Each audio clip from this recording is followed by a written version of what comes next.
It's interesting that Sunak needs to get a grip as front page lead of The Times today. Do you think that's what a lot of people are thinking, not just the General Secretary of the Royal College of Nursing? Well, I think there are two elements to it. I mean, obviously, you touched on the rail strike, which is taking place, which I think will cause absolute misery for millions of people across the country. The weekend before Christmas, this should be a time where cities and towns and high streets up and down the country should be absolutely booming, particularly after the 2 years that the whole country has faced. This is a perfect time for business to, catch up and maximise its profits. So, my heart goes out to all workers and shops and businesses that are going to lose out because of the strikes that Mick Lynch seems to be hell-bent on bringing about. But there is a lot of sympathy, I think, for those that work in the medical profession and the health profession. Again, the 2 years that we've all gone through in terms of COVID, these were people that were on the front line.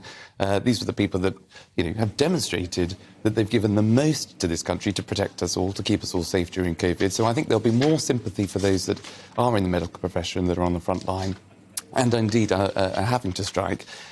And I think there's also an element of sympathy there because of the way in which they're handling the issue. So, nurses have said that, of course, if somebody is turning up for cancer treatment or any other kind of operation that can't be put off, they will return back to work. So, but we're not seeing that with the rail unions, I'm afraid. No, but it's interesting, though, isn't it, that the Health Secretary's style has been criticised, being a bit... I mean, he's been very, very hard-line. Are we reaching a point where actually the PM is going to have to step in and take control over this? Well, I think if that can be avoided, I mean, that would be the best outcome for all. I mean, Steve Barclay is a very, very experienced cabinet minister, was the former chief secretary to the Treasury, so he'll know the economic argument, he'll know about the public finances. And at a time when the economy is going through the state that it is, obviously there has to be restraint. And I think what the unions will... It seems very odd, though, that he said, well, I'm just not going to talk to you about money. I refuse to talk to you about money. Well, that's the key issue, isn't it? Well, I think the initial ask from the unions, and particularly the Royal College of Nursing, was for a near 20% increase in pay. Now, that is simply unaffordable.